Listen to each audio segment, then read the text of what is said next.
આપણી ચોપડી પ્રમાણે આપણે જે ચક્રીય અને અચક્રીય ફોટોફોસ્ફોરાયલેશનની છેલ્લે ઝેડ સ્કીમની જે વાત કરી હતી, બરાબર, એ ઝેડ સ્કીમ પછી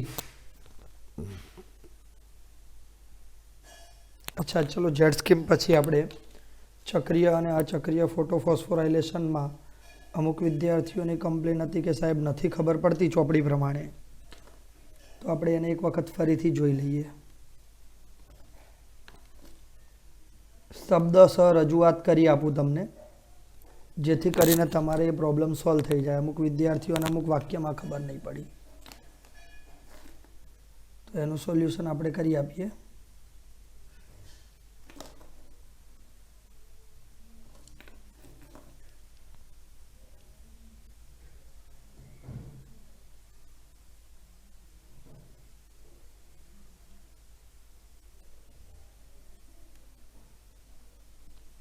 ચલો આપણે આ થિયરી જે જોઈ હતી, આના પછી મેં તમને એવું કીધું હતું કે ભાઈ પાણીના પ્રકાશ વિભાજન પછી આ જે થિયરી છે ચક્રીય અને અચક્રીય ફોટોફોસ્ફોરાયલેશન, આ થિયરી એ આપણા ઝેડ સ્કીમ ઉપર આધારિત છે, આવું કીધું હતું? હા કે ના? ઓકે.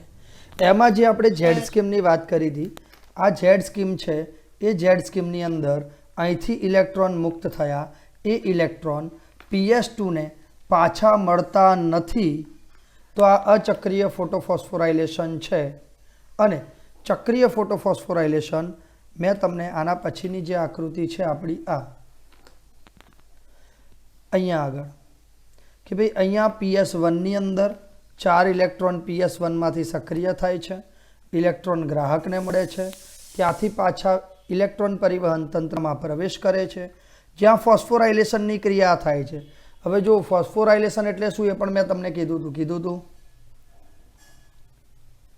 કે ભાઈ જ્યારે કોઈ એક ફોસ્ફેટ મુક્ત થાય કોઈ એક પ્રક્રિયામાંથી અને એ ફોસ્ફેટના કારણે એટીપીનું સંશ્લેષણ થાય, તો એટીપીના સંશ્લેષણની ક્રિયા એટલે ફોસ્ફોરાયલેશન. ક્લિયર?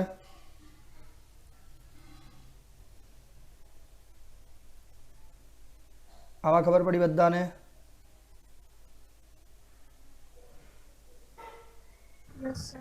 ઓકે, ચલો જુઓ. તો વિશિષ્ટ પદાર્થ જેવા કે એટીપી જે પણ ઉર્જા આમાંથી મુક્ત થાય છે, એ ઉર્જાને પોતાની રાસાયણિક પ્રક્રિયામાં ઉપયોગમાં કરીને બંધમાં જકડી રાખે છે. અને આપણને ખબર છે કે ઉર્જાને જોડતો બંધ એકમાત્ર એટીપી છે, આ કે ના? ફોસ્ફેટ બંધ કીધું હતું આપણે આવું. ઓકે. આ પ્રક્રિયા આપણા શરીરમાં હરિતકણમાં, આપણા શરીરમાં હરિતકણ હોય ને,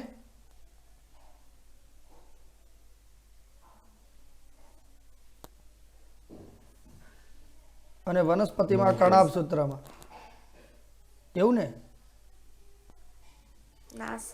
તો વનસ્પતિમાં હરિતકણ હોય અને આપણા શરીરમાં કણાભ સૂત્ર હોય. અચ્છા, વનસ્પતિમાં કણાભ સૂત્ર ના હોય.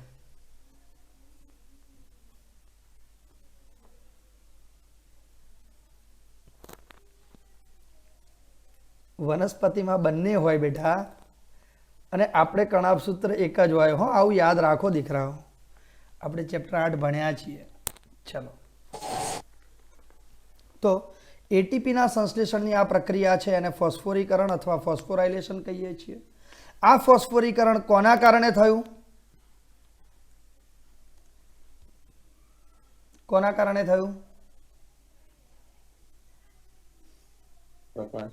પ્રકાશના કારણે. તેથી આને ફોટોફોસ્ફોરાયલેશન કહેવાય છે. બોલો, આમાં ખબર પડી?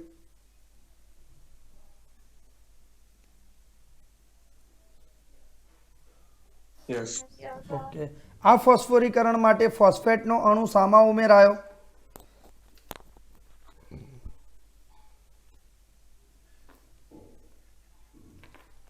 એડીપીમાં. હા કે ના?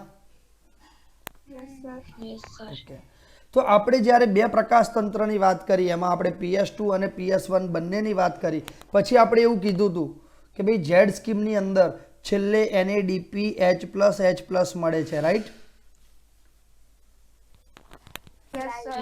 મતલબ કે ઇલેક્ટ્રોનનો જે પ્રવાહ શરૂ થયો હતો એ ફરીથી પાછો PS2 પાસે આવતો નથી, બરાબર ને?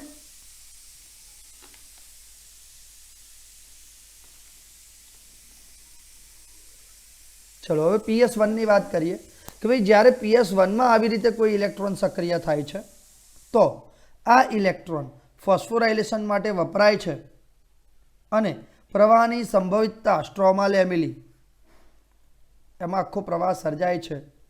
જ્યારે ગ્રેનાના પટલ કે ગ્રેનાના જે પણ પટલો છે એની અંદર PS1 અને PS2 એમ બંને હોય છે. યાદ રાખો, ગ્રેનાના પટલોની અંદર PS1 PS2 બંને હોય છે. ત્યારે સ્ટ્રોમા લેમિલીના જે પટલો છે એટલે કે આપણું આંતરગ્રેનમ પટલ છે એની અંદર PS2 અને NADP રિડક્ટેઝ ઉત્સેચક નથી હોતા. આમાં ખબર પડી? ઓકે. જો આ નથી હોતા તો શું થશે? તો કે ભાઈ એ નથી હોતા તો એના કારણે જે આપણે પેલું NADP H+H+ નું નિર્માણ થતું હતું એ નિર્માણ થશે ખરું? નહીં થાય ને, કારણ કે NADP રિડક્ટેઝ નથી. સમજી લો, NADP રિડક્ટેઝ નથી તો NADP નું રિડક્શન થશે ખરું? ઉત્સેચક વગર પ્રક્રિયા થાય? નહીં થાય. તો આપણું જે ETS છે ઇલેક્ટ્રોન પરિવહન તંત્ર, એ ઇલેક્ટ્રોન પરિવહન તંત્ર એ ઇલેક્ટ્રોન પાછા PS1 ને આપી દે છે. બોલો, ખબર પડી? તો આમ અહીંયા PS1 ની અંદર જે ઇલેક્ટ્રોનનું વહન થાય છે એ ફરીથી પાછું ઇલેક્ટ્રોન પરિવહન તંત્ર પાસેથી આપણા PS1 ને પાછું મળે છે. એટલે આવા પરિવહન તંત્રને આપણે ચક્રીય ફોટોફોસ્ફોરાયલેશન કહીશું. ક્લિયર? ઓકે. હવે એના પછીની જે થિયરી છે એ રસાયણાનું અધિતર્ક છે, જે આપણે ચેપ્ટર 14 પછી જોવાની છે. આવી આપણે વાત થઈ ગઈ છે. એના પછીની જે થિયરી છે એ થિયરીમાં આપણને એવું કહેવામાં આવ્યું છે કે ATP અને NADP ક્યાં ઉપયોગમાં આવે છે, પણ આપણને અહીંયા અંધકાર પ્રક્રિયા શું થાય છે નથી ખબર, જૈવ સંશ્લેષણ તબક્કો શું થાય છે એ નથી ખબર. એના પછી C3 પદ નથી ખબર, C4 પરિપદ નથી ખબર, ઓક્ઝેલો એસિટિક એસિડ ક્યાં આવે છે નથી ખબર. તો તમને આ થિયરીમાં ખબર પડે? ન પડે.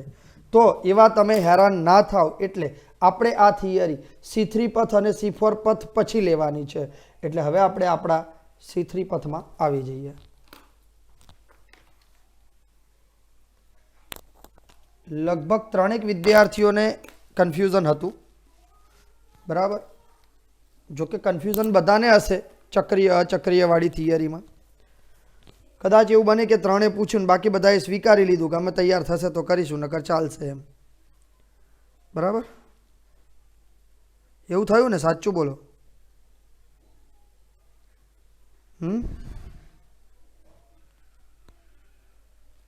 બોલો, એવું થયું કે બધાને ખબર પડી ગઈ હતી?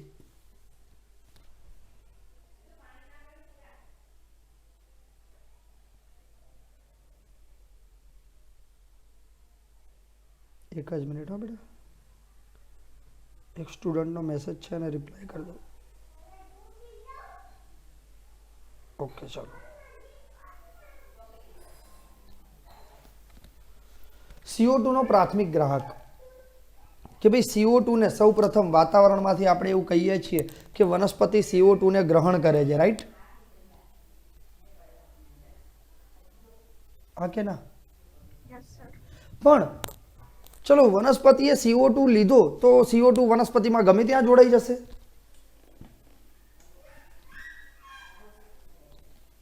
બોલો, એવું થાય? એવું થાય? ન થાય. પર્ટિક્યુલર કોઈ એક અણુ હશે કે જે CO2 ને ગ્રહણ કરતો હશે, રાઈટ? Yes. તો સૌ પ્રથમ કાર્બન ડાયોક્સાઇડને ગ્રહણ કરતા અણુને CO2 નો પ્રાથમિક ગ્રાહક કહેવાય છે, the primary acceptor of CO2. તો આ પ્રાથમિક ગ્રાહક જો 3 કાર્બન યુક્ત હોય તો એને C3 પરિપથ કહેવાય. આ પ્રાથમિક ગ્રાહક જો 4 કાર્બન યુક્ત હોય તો એને C4 પરિપથ કહેવાય. ક્લિયર? યસ. ઓકે. તો આપણે પહેલા C3 વાળી વાત કરીએ કે ભાઈ મોટાભાગની વનસ્પતિઓમાં phosphoglyceric acid PGA phosphoglyceric acid જે 3 કાર્બન યુક્ત સંયોજન છે તે સૌપ્રથમ CO2 સાથે જોડાય છે. ખૂબ જ અનઅપેક્ષિત રીતનો અભ્યાસ એવું દર્શાવે છે કે CO2 ગ્રહણ કરનાર સૌપ્રથમ અણુ એ 3 કાર્બન યુક્ત નથી પણ 5 કાર્બન યુક્ત છે. આ પાછું નવું આવ્યું. તો કે ભાઈ આ 5 કાર્બન યુક્ત કીટોજ શર્કરા છે. તો 5 કાર્બન યુક્ત કીટોજ શર્કરા કઈ? 5 કાર્બન યુક્ત કીટોજ શર્કરાનું નામ આપો. રિબ્યુલોઝ. તો અહીંયા રિબ્યુલોઝ બાયફોસ્ફેટ જેને ટૂંકમાં RUBP કહે છે એવી 5 કાર્બન યુક્ત શર્કરા સૌપ્રથમ આ CO2 ને ગ્રહણ કરે છે. તો હમણાં તો આપણે એવું કીધું કે પહેલા PGA મળે છે. આ કે ના? યસ. જોઈએ. ચલો તો તમારામાંથી કોઈએ આ સંભાવના વિશે વિચાર્યું? આપણને તો એવું થયું કે PGA મળે છે, પણ PGA ક્યાંથી મળે છે? અને ધારો કે સૌથી પહેલા CO2 ને ગ્રહણ રિબ્યુલોઝ બાયફોસ્ફેટ દ્વારા કરવામાં આવ્યો તો PGA મળ્યો કેવી રીતે? વૈજ્ઞાનિકો પણ આપણે તો હમણાં વાંચી લઈશું, તૈયાર કરી લઈશું, પણ વૈજ્ઞાનિકોને આ નિર્ણય સુધી પહોંચવા માટે અનેક પ્રયોગોમાંથી પસાર થવું પડ્યું. કેમ કે એ લોકો પણ એવું જ માનતા હતા કે ભાઈ પહેલી નિપજ C3 acid phosphoglyceric acid 3 carbon વાળો. આ કે ના? હા. તો સૌપ્રથમ નિપજ C3 એસિડ તો પ્રાથમિક ગ્રાહક એ 2 કાર્બન વાળો સંયોજન હશે. એવું થાય ને? હવે પ્રશ્ન એવો થાય કે આવું કેમ? તો જુઓ, પહેલો 3 કાર્બન યુક્ત આપણને એસિડ મળે છે અને આપણે એવું કહીએ કે CO2 નું જોડાણ થયા પછી આ બન્યું, રાઈટ? તો પહેલા કેવો ઘટક હશે? 2 કાર્બન વાળો ઘટક હશે જે CO2 ના 1 કાર્બન સાથે જોડાઈને 3 કાર્બન વાળો ઘટક મળે. આ કે ના? તો મોટે ભાગે પહેલા વૈજ્ઞાનિકો એવું વિચારતા હતા કે કોઈ એક 2 કાર્બન વાળું એવું સંયોજન હશે જે CO2 ગ્રહણ કરે છે અને ફોસ્ફોગ્લિસરિક એસિડ બનાવે છે. આમાં ખબર પડી? Yes sir. કોઈને ડાઉટ છે બેટા? કોઈને ડાઉટ છે દીકરાઓ?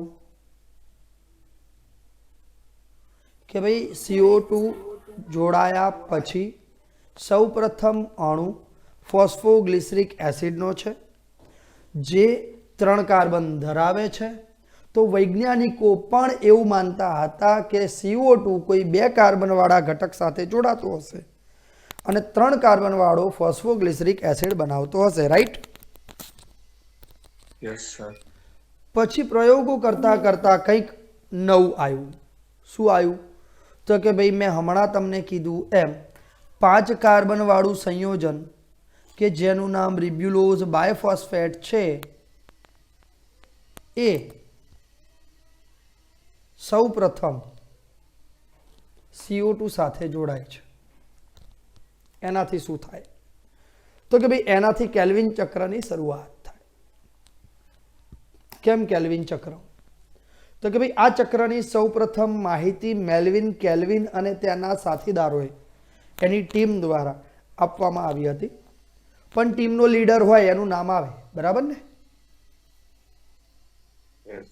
ઓકે. તો મેલ્વિન, કેલ્વિન દ્વારા આખું એક ચક્ર દર્શાવવામાં આવ્યું એટલે એને કેલ્વિન ચક્ર કહેવાય છે. આ કેલ્વિન ચક્રમાં એણે એવું સાબિત કર્યું કે ભાઈ રિબ્યુલોઝ બાયફોસ્ફેટ વાતાવરણમાંથી કાર્બન ડાયોક્સાઇડ મેળવે છે અને કેટલીક તબક્કાવાર પ્રક્રિયાઓમાંથી પસાર થઈને પુનઃ આપણને રિબ્યુલોઝ બાયફોસ્ફેટ પ્રાપ્ત થાય છે જે બીજા ચક્રની શરૂઆત કરે છે. આમાં ખબર પડી?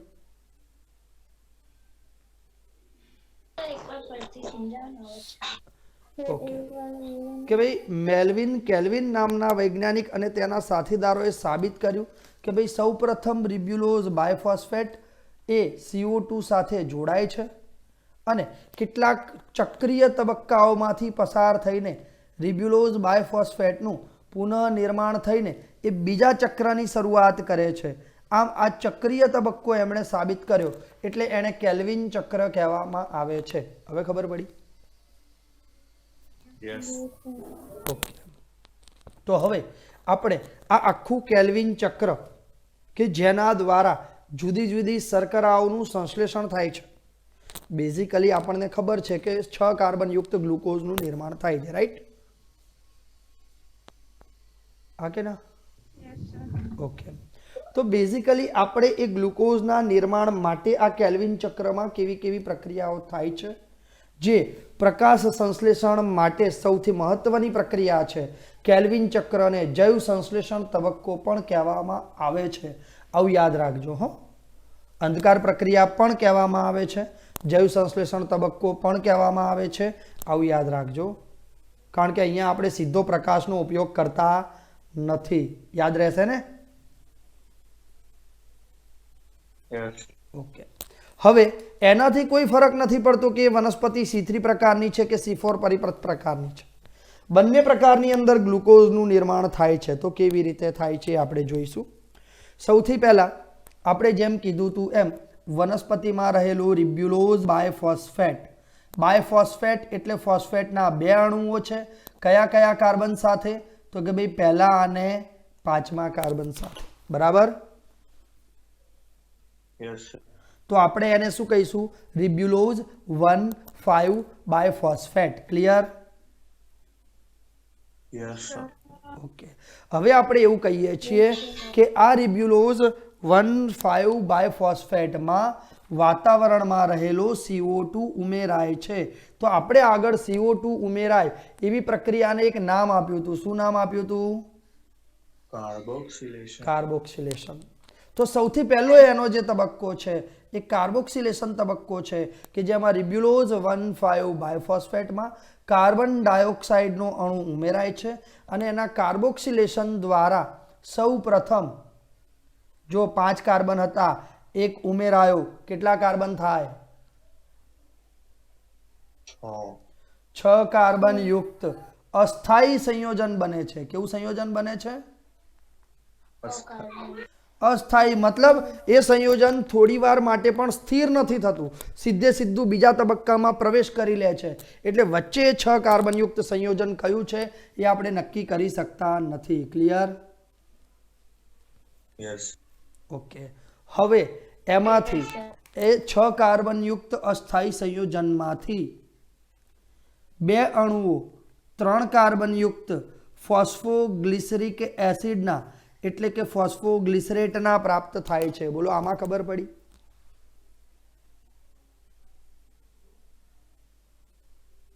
હા કે ના? Sir, એકવાર ફરીથી સમજાવો. સમજાવી દઉં. પહેલા આપણે રિબ્યુલોઝ બાયફોસ્ફેટ લીધો જેમાં 5 કાર્બન હતા, એનું કાર્બોક્સિલેશન થયું એટલે કેટલા થયા બેટા? 6. ઓકે. ધારો કે હું એવું કહું કે મારી જોડે 6 કાર્બનયુક્ત ગ્લુકોઝ છે. આપણે વધારે જે તમે જાણો છો એના વિશે ચર્ચા કરીએ. ધારો કે હું એવું કહું કે મારી જોડે 6 કાર્બનયુક્ત ગ્લુકોઝ છે. બરાબર? Yes. આ ગ્લુકોઝમાંથી મારે 2 ટ્રાયોજ શર્કરા જોઈએ તો મને મળે?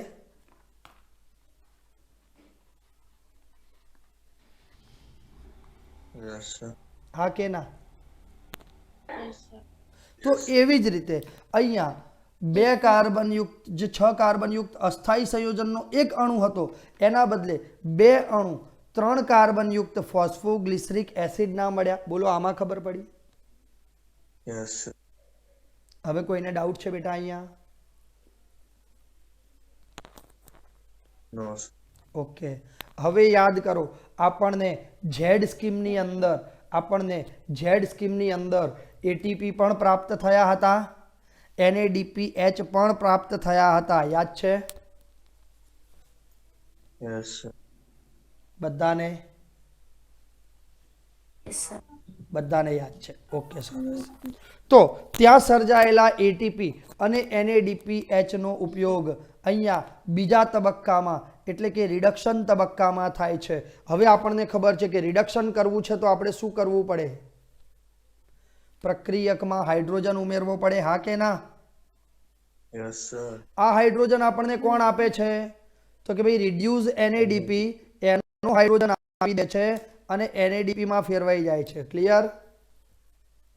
Yes sir. આમાં કોઈને ડાઉટ છે બેટા?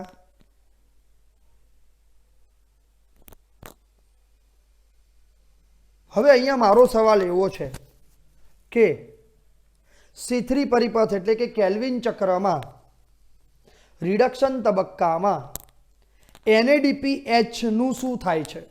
ઓક્સિડેશન કે રિડક્શન? રિડક્શન. સોરી. NADPH નું શું થાય? એને હાઇડ્રોજન ગુમાવ્યો એટલે NADPH નું શું થાય બેટા? ઓક્સિડેશન. ઓક્સિડેશન. અહીંયા ફોસ્ફોગ્લિસરિક એસિડનું રિડક્શન થાય છે. યાદ રાખજો, અહીંથી આ રિડક્શન થયું પણ એ રિડક્શન આ પ્રક્રિયામાં છે. સાઈડમાં રિડક્શન માટે હાઇડ્રોજન NADPH આપ્યો પણ NADPH નું શું થયું? હાઇડ્રોજન ગયો એટલે ઓક્સિડેશન. આમાં ખબર પડી બધાને? Yes sir. હા કે ના? Yes sir. બીજા કોઈને ડાઉટ હોય તો પૂછો બેટા. ખાલી 3 જ જણનો અવાજ આવે છે મને. કોઈને ડાઉટ છે? ના સર. ઓકે, સારું. હવે આ રિડક્શન કરવા માટે ઉર્જાની જરૂરિયાત પડે છે. એ ઉર્જા, જે ઉર્જાની જરૂરિયાત પડે છે એ ઉર્જા કોણ આપશે ભાઈ? એડીપી. એટીપી આપશે. અને એટીપી જ્યારે પણ ઉર્જા આપે ત્યારે એડીપી અને મુક્ત ફોસ્ફેટ આપણને પ્રાપ્ત થાય છે, આ કે ના? Yes sir. ઓકે, અહીંયા સુધી કોઈને ડાઉટ ખરો બેટા? ઓકે, તો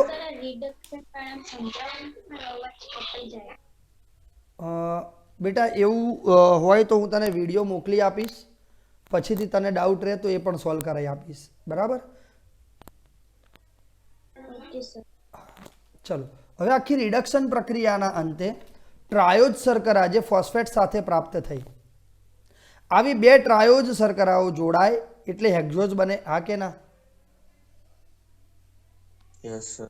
અને એવી હેક્ઝોઝ શર્કરાઓ જોડાઈને સુક્રોઝ મળે છે અને એના પછી સ્ટાર્ચ બને છે. આમાં ખબર પડી? Yes sir. ઓકે, આ પાછી ટ્રાયોજ શર્કરા અહીંથી આગળ પણ વધે છે. અહીંયા પણ એક એટીપી વપરાય છે.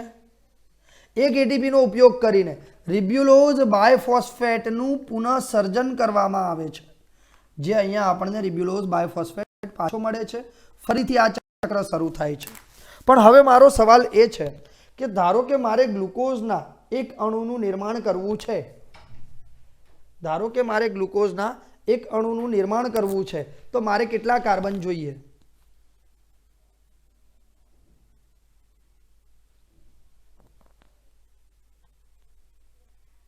બોલો. ગ્લુકોઝના અણુનું નિર્માણ કરવા માટે કેટલા કાર્બન જોઈએ?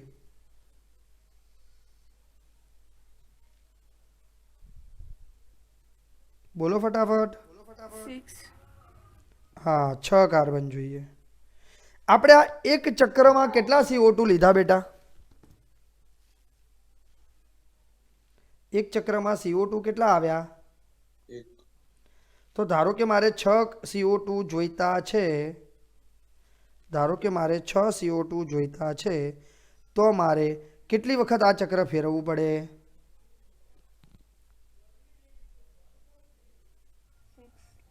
6 6 વખત ફેરવવું પડે. સરસ. તો હવે મને એમ કહો કે ગ્લુકોઝના એક અણુના નિર્માણ માટે એટીપી કેટલા વપરાશે?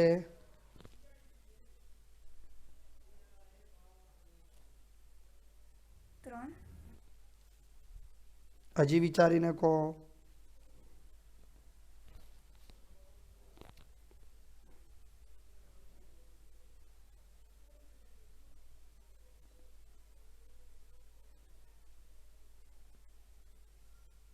સારું, ફરીથી જુઓ.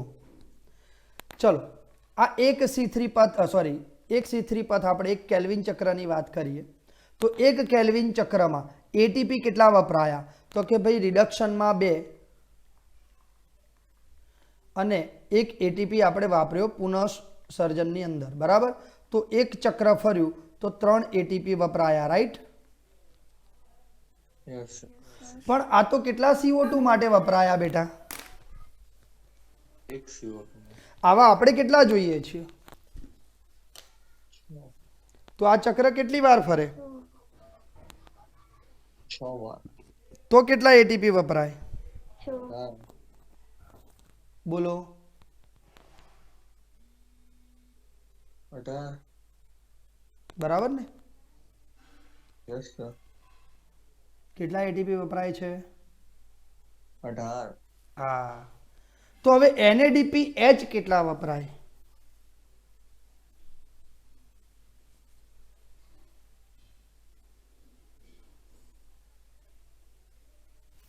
12. સાચો જવાબ. ચલો હવે થિયરી જોઈ લઈએ. કેલ્વિન ચક્રને સરળતાથી સમજવા માટે આપણે એનું 3 તબક્કાઓમાં વિભાજન કર્યું.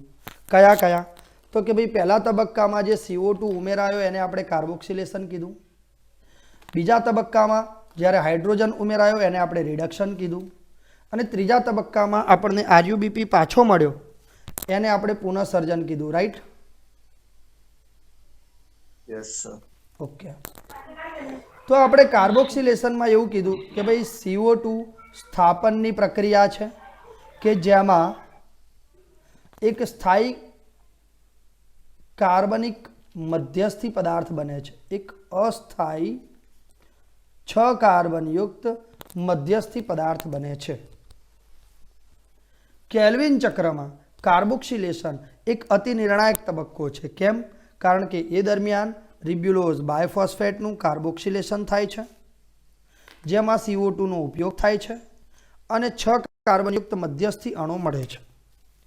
આ મધ્યસ્થી અણુ દ્વારા આપણને 3 કાર્બનયુક્ત ફોસ્ફોગ્લિસરિક એસિડના 2 અણુઓ મળે છે. આવી આપણે વાત થઈ, રાઈટ?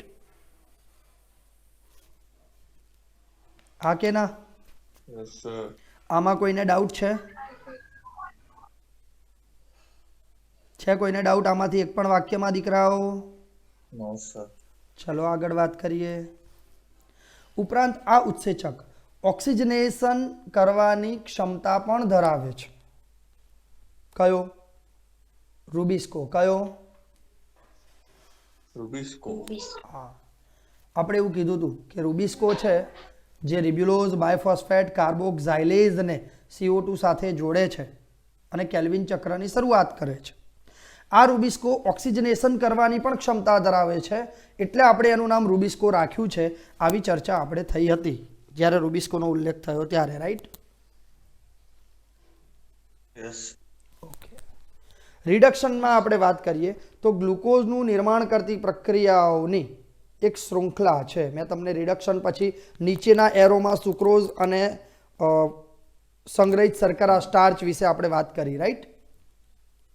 Yes sir. મતલબ રિડક્શન છે એના પછી આપણને ગ્લુકોઝનું નિર્માણ થતી પ્રક્રિયાની શૃંખલા જોવા મળે છે.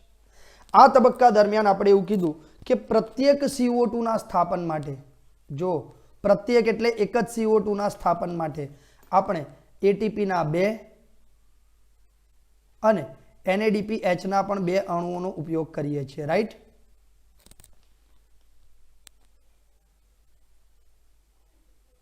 હા કે ના? ઓકે. તો આ પરિપથમાં ગ્લુકોઝનો એક અણુ બનાવવા માટે CO2 ના 6 અણુઓનું સ્થાપન કરવું જરૂરી છે અને આ ચક્રનું ચક્રીયકરણ 6 વખત થાય તો જ ગ્લુકોઝ મળે, આવી પણ આપણે વાત થઈ. Yes, sir. હા, તો પુનઃસર્જન, આ ચક્રને અવરોધ ડિસ્ટર્બ ન થાય, આ ચક્ર ડિસ્ટર્બ ન થાય એના માટે આપણને રિબ્યુલોઝ બાયફોસ્ફેટ પાછો મળવો પણ જરૂરી છે, આ કે ના? Yes, sir. તો એનું પુનઃસર્જન થાય છે. પુનઃસર્જનના તબક્કામાં રિબ્યુલોઝ બાયફોસ્ફેટના નિર્માણ હેતુ ફોસ્ફોરાયલેશન માટે એક એટીપીની આવશ્યકતા હોય છે. મતલબ આપણે ત્યાં એ પણ વાત કરી કે એક એટીપી વપરાય છે. એટલા માટે કેલ્વિન ચક્રમાં CO2ના પ્રત્યેક અણુનો પ્રવેશ કરવા માટે એટીપીના 3 અણુ અને NADPHના 2 અણુઓ જરૂરી છે, આવી વાત થઈ આપણે. Yes, sir. ઓકે. અંધકાર પ્રક્રિયામાં વપરાતા એટીપી અને NADPH અણુની સંખ્યાના તફાવતને પહોંચી વળવા માટે સમજી લેજો. એટીપી અને NADPH જે અંધકારમાં વપરાય છે એ ઘડીએ ઘડીએ આપણને પ્રાપ્ત થઈ જાય. વારંવાર દરેક ચક્રમાં એટીપી અને NADPHની જે જરૂરિયાત છે એના માટે થઈને આપણું કેલ્વિન ચક્ર ન અટકે એના માટે આ એટીપી અને NADPH આપણને ક્યાંથી મળે છે?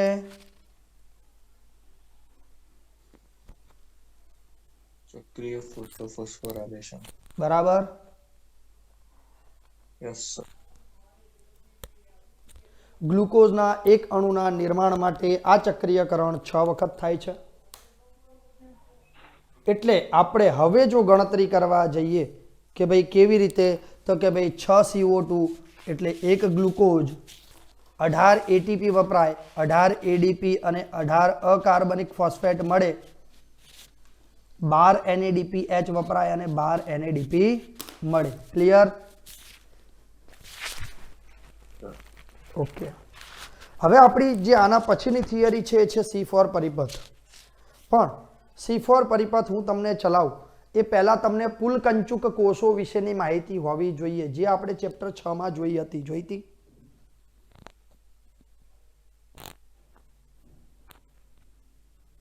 જોઈતી ચેપ્ટર 6 માં પુલકંચુક કોષો વિશેની માહિતી.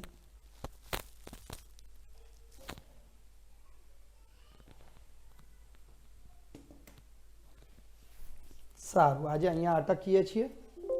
કાલે ફરીથી પુલકંચુક પૂછીશ, પછી આગળ ચાલીશ.